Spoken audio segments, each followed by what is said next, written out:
नमस्कार, मैं हूं दीपा मिस्त्री। आप देख रहे हैं गोल्ड सिटी न्यूज। सांसद धवल भाई पटेल ने वलसाड़ आरपीएफ मैदान के पास बंद सड़क को तुरंत खुलवाया। वलसाड़ आरपीएफ ग्राउंड के सामने रेलवे यार्ड की ओर जाने वाली सड़क को रेलवे सिस्टम द्वारा बंद कर दिए जाने से इस सड़क से गुजरने वाले हजारों वाहन चालकों को परेशानी हुई। जब इस बात की जानकारी वलसाड़ डांग सांसद धवल भाई पटेल को हुई तो उन्होंने रेलवे अधिकारियों को तुरंत इस सड़क को खोलने के निर्देश दिए और 24 घंटे के अंदर यह सड़क खुल गई, जिससे इस सड़क से गुजरने वाले वाहन चालकों को काफी राहत मिली।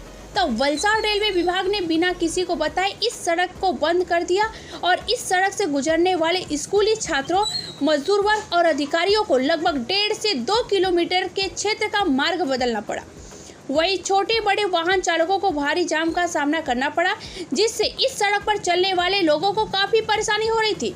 इसकी जानकारी जैसे ही लोकसभा अध्यक्ष और वलसाड़ डांग सांसद धवल भाई पटेल को हुई, उन्होंने रेलवे विभाग के अधिकारियों को इस सड़क को 24 घंटे के भीतर खोलने का निर्देश दिया और रास्ता खुल गया। इस ऑपरेशन के समय रेलवे स्टेशन सलाहकार समिति के सदस्य अमीश भाई पटेल, भाजपा कार्यकर्ता आशीष भाई देसाई, भाजपा कार्यकर्ता सुनील भाई का उपस्थित थे।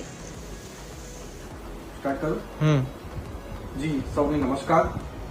आज सवारे एक वीडियो मार्फते अने આપણે વલસાડની જનતા મને જાણ કરી કે રેલવેના અધિકારીઓએ આરપીએફ પાસે પણ થોડા દિવસ પહેલા રસ્તો બંધ કરાવ્યો હતો। એના કારણે એમને બહુ અગવડો પડતી હતી, જે અવર જવરથી ત્યાંથી બંધ થઈ ગઈ હતી। મેં તરત જ આ વસ્તુની જાણ થતા આપણા વેસ્ટર્ન રેલવેના જનરલ મેનેજર મિશ્રાજી બોમ્બેમાં જે બેસે છે એની સાથે જ ડીઆરએમ વર્માજીને પણ કોન્ટેક્ટ કર્યો અને તાત્કાલિક મેં એમને આજે આરપીએફ પાસે રસ્તો બંધ કરાવ્યો છે એને ખોલવાનો મેં એમને આદેશ આપ્યો અને તરત જ એમણે પણ સારું કોર્ડિનેશન કરીને આજે બપોરે લગીને જ આ રસ્તો ખોલાવ્યો છે।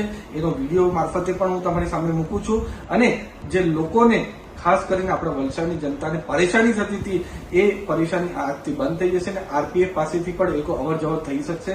આવનાર દિવસોમાં પણ આવા જેટલા રસ્તા બંધ છે એ ખોલવા માટે હું પૂરેપૂરો પ્રયાસ કરીશ।